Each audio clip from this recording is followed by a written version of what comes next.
நம்ம சாதிக்கிட்டே தருவோம். சாதிக்கு அதாவது 2 நாட்களாக பார்க்குறோம் ஒரு கடுமையான விவாதங்கள், குறிப்பாக கருப்பு பட்டையோட முதல் நாள் அடுத்த நாள் கிட்னி கழிச்சு ஆக்கிறதுன்றதோட கடுமையான விவாதங்கள். அமைச்சர் துறை சார்ந்த அமைச்சர்கள் பதிலும் கொடுக்குறாங்க. ஆனாலும் இல்லைங்க இதில் எங்களுக்கு ஒரு தெளிவு பெறலை அப்படின்னு சொல்லி தொடர்ந்து கடுமையான விமர்சனங்களை வைக்கிறாங்க. கடமையை செய்ய தவறிவிட்டது ஒவ்வொரு விஷயத்திலையும். அது கிட்னி திருட்டாகட்டும், இல்லை கரூர் விஷயமாகட்டும், இல்லை கடன் சுமை இது சார்ந்த விஷயங்கள் ஒரு அழுத்தத்தை கொடுக்குறாங்க. தேர்தலுக்கும் சில மாதங்களே இருக்குது அப்படின்னும்போது இது ஒட்டு மொத்தமாக எதிர்க்கட்சிகளின் செயல்பாடு அழுத்தம் தருகிறதா திமுகவிற்கு சட்டசபைக்குள்ள?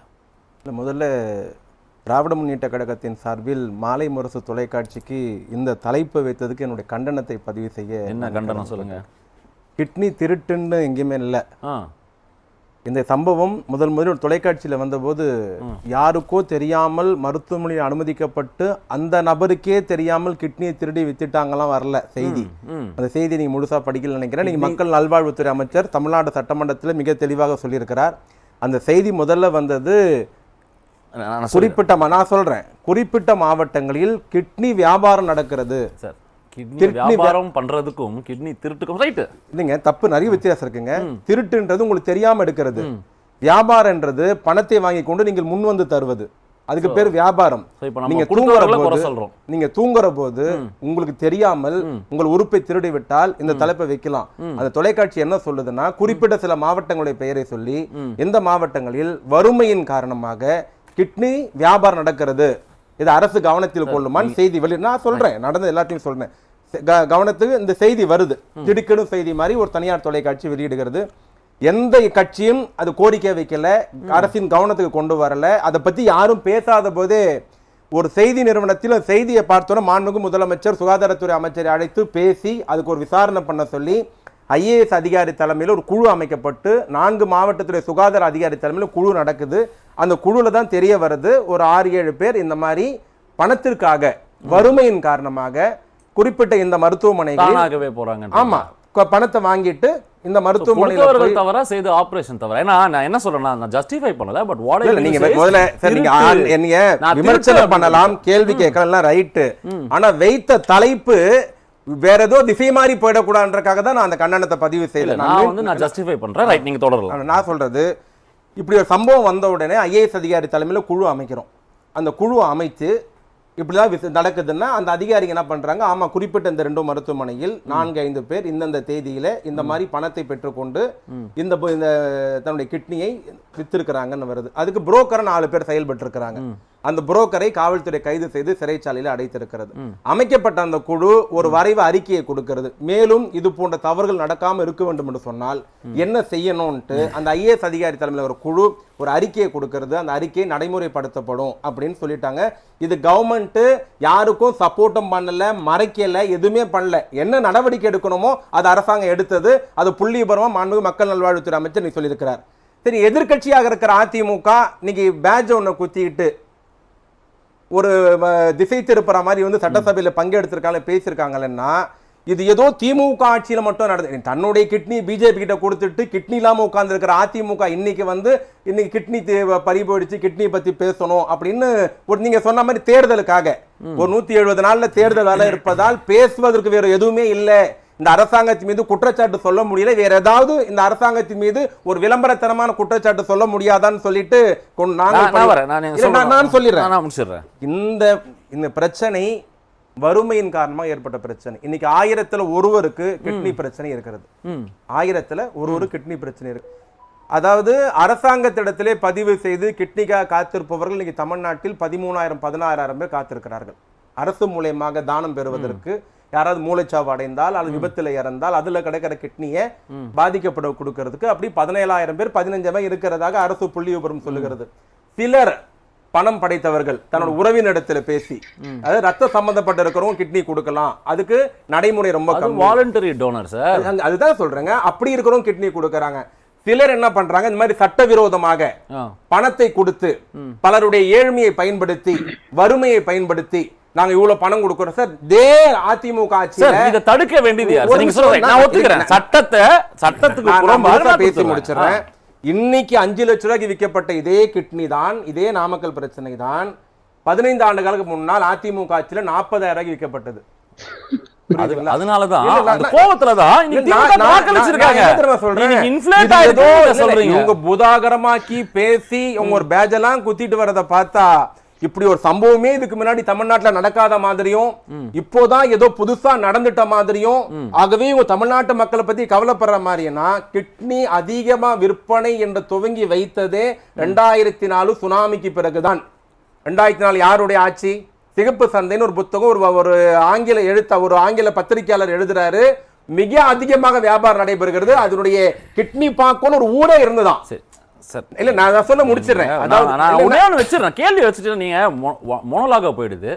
4 வருட ஆட்சியில கிட்னி திருட்ட ஒழிச்சிட்டோம்னு சொன்னா பரவாயில்ல சார். அந்த ஆட்சியில் நடந்தோட இந்த ஆட்சியில கம்மியா இருக்கு. அன்னைக்கு 40,000, இதுக்கு 5 லட்சம். இது கருத்தை நீங்க புரிஞ்சுக்கணும். இதுக்கெல்லாம் அடிப்படை காரணம் வறுமைதான். இன்னைக்கு கிட்னி பத்தி பேட்ஜ் குச்சிட்டு வந்த எடப்பாடி பழனிசாமியோ அவர்களோடு சேர்ந்து கோஷம் போட்ட முன்னாள் சுகாதாரத்துறை அமைச்சர் விஜயபாஸ்கரோ இதற்கான தீர்வை சொன்னார்களா? இன்னைக்கு அரசு சொல்லுகிறது சார். வறுமையிலே இருக்கிறது யார் காரணம்? வறுமையில் கஷ்டப்பட்டு உழைத்து குடும்பம் நடத்துறவும் தமிழ்நாட்டில் 99 பேர் இருக்கிறார்கள். சூழ்நிலையின் காரணமாக, கடன் பிரச்சனை, ஏதோ பர்சனல் இஷ்யூ காரணமாக அன்னைக்கு 40,000 வித்தவங்க இன்னைக்கு ஏதோ கடத்துக்கு இன்னைக்கு அந்த ஒரு கிட்னி தானம் கொடுத்ததா அவர் சொல்றாருல்ல, அவர் என்ன தெரியுமா சொல்லி அவரோட பேட்டியை படிச்சீங்களா? நான் இவ்வளவு அமௌண்ட்டுக்கு என்னுடைய வறுமையின் காரணமாக ஒரு புரோக்கர் என்ன அணுகினாரு, நான் பணம் கொடுத்தாங்க, நான் கிட்னி கொடுத்துட்டேன், நானாவது இந்த அமௌண்ட் கொடுத்தேன், என்னுடைய தந்தை 20 ஆண்டு காலத்துக்கு முன்னால் 40,000 கொடுத்தாரு அப்படின்னு அவருடைய ஸ்டேட்மெண்ட். தடுக்க வேண்டியது யாரு சார்? இதெல்லாம் நான் சொல்றது கேளுங்க. இது அனைத்தும் நடந்தது சட்டவிரோதம். அதுல அரசு மறுக்கவே இல்லை. நடவடிக்கை எடுத்திருக்கிறோம், கைது செய்திருக்கிறோம். இனி இது போன்ற தவறுகள் நடைபெறாமல் இருப்பதற்கு இன்னும் எந்த அளவுக்கு சட்டத்தை கடுமையாக்க முடியும் அப்படின்னு சட்டமன்றத்தில் பேசியிருக்கிறோம். ஒண்ணு. நாங்க கேட்கறது, இவங்க போட்ட கோஷம், போட்டு வந்திருக்கிற அந்த பேட்ஜ், இவங்க பேசுற அந்த லட்சணம் ஏதோ இவங்க உத்தம புத்திர மாதிரி, இவங்க ஆட்சியில ஒரு தவறே நடக்காத மாதிரியும். இதே 2013 தருமபுரியில 4 கிட்னி புரோக்கரை ஜெயலலிதா ஆட்சியில ஜெயலலிதா போலீஸ் கைது பண்ணிச்சு. அப்ப அந்த ஆட்சி கிட்னி திருட ஆட்சி நீங்க ஒத்துப்பீங்களா? அது இன்னும் தொடருதுன்றீங்க. தொடருதுன்னு என்ன தெரியுமா?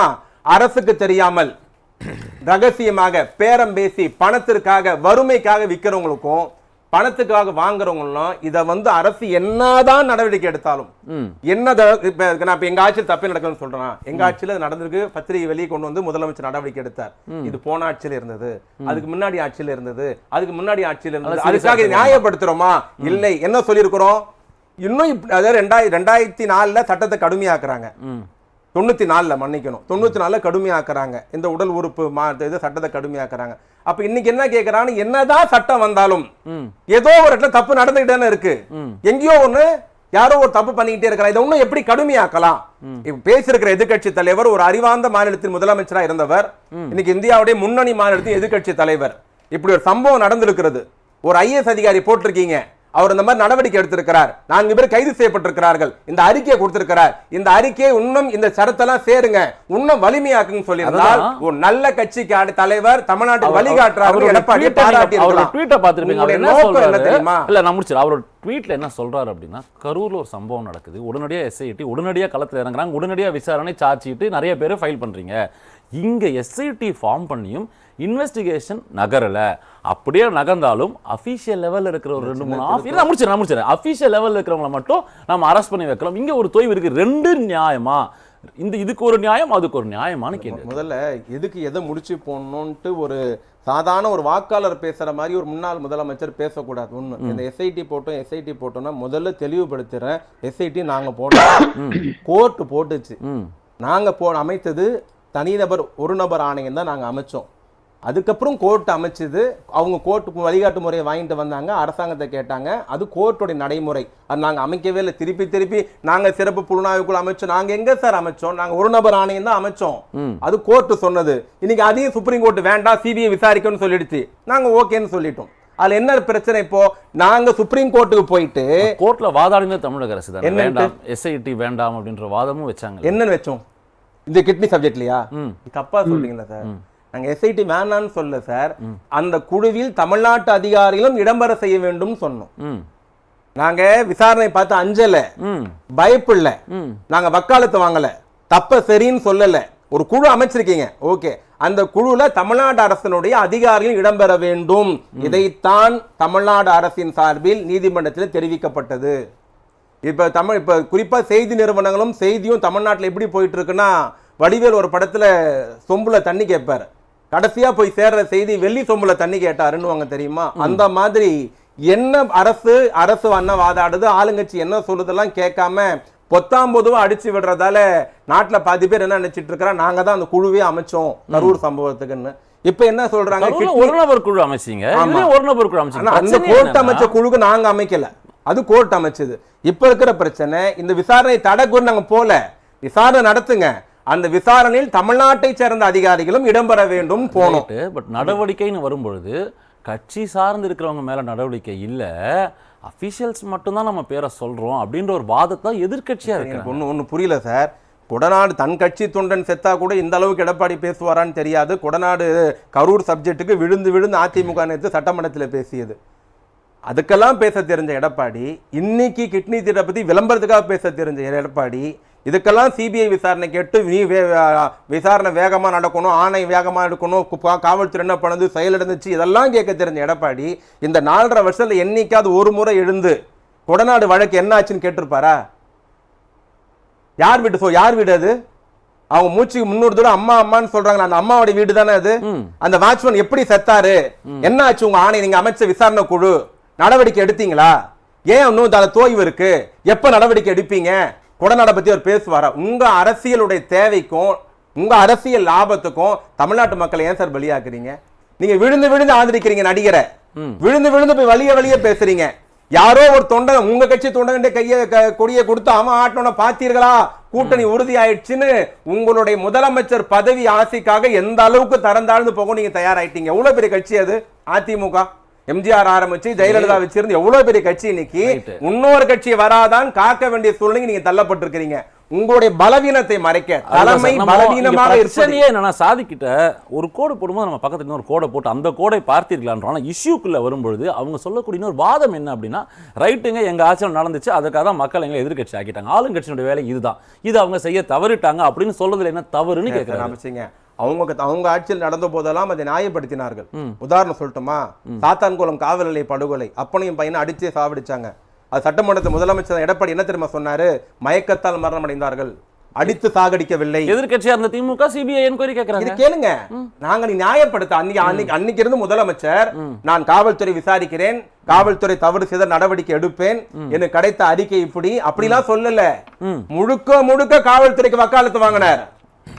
முழுக்க காவல்துறை வக்காலத்து வாங்கினார். ஆனால் இன்றைக்கு இருக்கிற முதலமைச்சர் எந்த சம்பவத்திலும் அது போல வக்காலத்து வாங்க, தவறு யார் செய்திருந்தாலும் என்னுடைய அரசு நடவடிக்கை எடுக்கும், தவறு யார் செய்தாலும் ரெண்டு விஷயம் குறிப்பா எழுப்புறாரு சார். நீங்க துறை ரீதியா நடவடிக்கை எடுத்திருக்கீங்க, அதிகாரிகள் மீதெல்லாம் எடுத்திருக்கீங்க, கட்சி ரீதியா ஏன்னா அவர் மீது ஒரு குற்றம் சாட்டப்பட்டிருக்கிறது, அவருடைய மருத்துவமனை உரிமமும் ரத்து செய்யப்பட்டிருக்குன்னா ஏன் அந்த நடவடிக்கை இல்லை அப்படின்ற ஒரு கேள்வி வச்சிருக்காரு. முதல்ல அவன் புரிஞ்சுக்கணும், அவர்னா நேரடியாக அந்த மருத்துவமனை அவர் பேர்லாம் இல்லை, அவர் ஒரு மக்கள் பிரதிநிதி, அவர் ஒரு கட்சியில பொறுப்புல இருக்காரு, வேலை பார்க்கறாரு. அவங்க ஒரு பரம்பரை பணக்காரங்க. அந்த பணக்காரங்கள்ல 4 குடும்பம், அண்ணன் தம்பிங்க 4 பேர் பேர்ல அந்த சொத்து இருக்கு. அந்த சொத்துல அவரு ஒரு ஆளு. உண்மையை சொல்லணும்னா, இவர் சொன்னார் தெரியுங்களா, 2 லட்ச ரூபா வித்து நான் 5 லட்ச ரூபா கார் வாங்க முடியுமான்னு. அவர் அப்படிலாம் சொல்லல.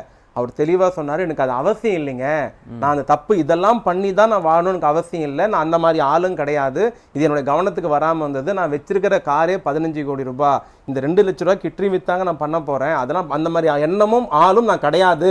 அவர் சொன்ன ஸ்டைல் அப்படி, இவரு இங்க பதிவு பண்ண ஸ்டைல் அப்படி. ஓகேங்களா? ஒன்னும் சொல்லிடுறேன், இது செய்ய வேண்டியது நீங்க சொல்லக்கூடிய அந்த எஸ்ஐடியோ இல்லைன்னா அந்த ஒரு நபர் கமிஷனோ தான் இந்த ஜட்மெண்ட்டுக்கு வரணும். நாம அந்த முடிவுக்கு வந்துடணும். ஏன்னா அவர் சார்ந்த குடும்பத்தை சேர்ந்தவர்கள் அதுல இருக்காங்க. அதுதாங்க சொல்றேன், அவர் சார்ந்த குடும்பத்தை சார்ந்த மருத்துவமனை தானே தவிர அவர் நேரடி அலிபி இல்லையா அதுல? இல்லைங்க, அப்படி இது ஒரு வேலை. அவர் நேரடியா விசாரணை அமைப்புகள் அறிக்கை கொடுத்து, இல்லைங்க அவர்கள் பங்குதாரா இருக்கிறார், அவர் தான் முதலாளியா இருக்கிறார், அவர் தான் செக் அத்தாரிட்டியா இருக்கிறா, கண்டிப்பா தலைமை அதை எப்படி நடவடிக்கை எடுக்கணும் அதை எடுக்க மாட்டுக்கிறீங்க. நான் வச்சுங்க, இதுவரையில் நாங்கள் ஆளுங்கட்சியாக 200 பேரை கட்சி விட்டு நீக்கி இருக்கிறோம். எங்க சொந்த கட்சியில 200 பேரை கட்சி விட்டு நீக்கி இருக்கிறோம். வேற விஷயத்துல அதுல சொல்றேன், எங்க கட்சிக்காரங்களையே சில இந்த மாதிரி ஊடகங்கள்லாம் பெருசாக்கின பிறகு பிரியாணி கடை சண்டை போற பிரச்சனையா இருந்தாலும் எந்த பிரச்சனையாக இருந்தாலும் தவறுன்னு தெரிந்தால் நடவடிக்கை எடுத்திருக்கிறோம். நான் பத்திரிகையாளர், உங்களுக்கு தெரியாது ஒண்ணுமே இல்ல, தர்மபுரி பஸ் எரிப்புல தருமபுரியில கொடைக்கானல் பெசன்ட் ஸ்டே ஹோட்டல் வழக்குல ஜெயலலிதாவுக்கு ஊழல் வழக்குல 1.5 ஆண்டு காலம் ஜெயில் தண்டனை கிடைக்குது. தருமபுரி எட்டயபுரத்துல பஸ்ஸை கொளுத்துனாங்க, 3 மாணவிகள் உயிரோடு கொளுத்தப்பட்டாங்க. கொளுத்தப்பட்ட 11 பேர் அதிமுக நீக்கினாங்களா? அந்த இந்த தூக்கத்தில் இருங்க சொல்றேன், தண்டனை விதிக்கப்பட்டவர்கள் தண்டனை குறைக்கப்பட்டு விடுதலை செய்யப்பட்டது யாருடைய ஆட்சியில்? என்னங்க நாங்க நியாயப்படுத்தவே இல்லைங்க எதையுமே. நன்றி நன்றி. ரொம்ப சுருக்கமா நான் உங்களுக்கு டைம் கேட்கிறீங்க. அதாவது அவருக்கு ஓனர் இல்லைங்கிறாரு. பெரம்பலூர் தனலட்சுமி அதாவது தனலட்சுமி மெடிக்கல் காலேஜ் அண்ட் கல்லூரிகள்லாம் அதிகமா இருக்கு. அதை பத்தி நம்ம பேச விரும்பல. அவங்களுடைய ஃபாதர் நிறைய வச்சிருக்காரு. அவர் ஏற்கனவே ராசா அவர்களுடைய நெருக்கமானவர் இருக்காருன்னு சொல்லி இதெல்லாம் வந்தது. ஓகே, அது இருக்கட்டும். ஆனா பெரம்பலூர் தனலட்சுமி மருத்துவமனை அவருக்கு சொந்தமானது, அங்கதான் நடந்தது. அவர் சொல்றார், ஒரு இதுக்கு ரால்ஸ் ராயல் கார் வச்சிருக்கேன் 14 கோடி ரூபாய் ஒரு இது ரெண்டு சொல்றாரு. ரெண்டாவது ஒரு சொல்றாரு, இந்த இதுக்கு யாரும் நடவடிக்கை எடுத்தாங்களா, அவர்கள் எல்லாம் நீக்கப்பட்டார்கள். அதுக்கப்புறம் அவர்கள் விடுதலை. ஆனா தினகரன் அலுவலகத்துல 3 பேர் அவர் சொல்றத கேக்குறீங்க. 3 தினகரன் அலுவலகத்துல உள்ள வச்சு பூட்டிட்டு நீங்க எரிச்சீங்களா? அதெல்லாம் இன்னும் எவ்வளவு பேரு நீங்க துப்பாக்கில தாமிரபரணி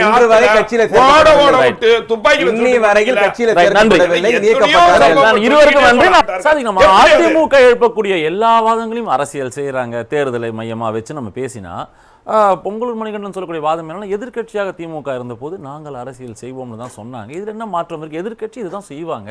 இதோ ஒரு குற்றமா சொல்வது எந்த விதத்தில் நியாயம் அப்படின்றது மணிகண்டன் சாருக்கு முதல்ல ஒரு பதில் சொல்லிடுறேன். முல்லை பெரியார் பிரச்சனையில் உங்க கூட்டணி தானே கேரளால இருக்க, நடவடிக்கை எடுத்திருக்கலாமேன்னு சொன்னாரு. அவர் வலிஞ்சு அதிமுக ஆதரவா பேசினாரு.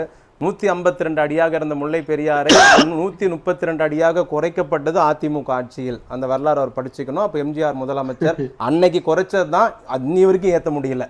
146 அடி உயர்த்தி எப்படி குறைச்சது இல்லைங்க, நீங்க குறைச்சது யாராச்சு 52 அடியில இருந்து ஏன் பதறீங்க? நீங்க சொன்னீங்க குறைக்கிட மாட்டீங்க, ஏன் பதறீங்க? ஓகே, நாடாளுமன்ற உறுப்பினர் எல்லாம் போனாங்களே, சட்டையை பிடிச்சு உழுக்குவேன்னு சொன்னாங்களே, போன நாடாளுமன்ற உறுப்பினர் என்ன பண்ணாங்க?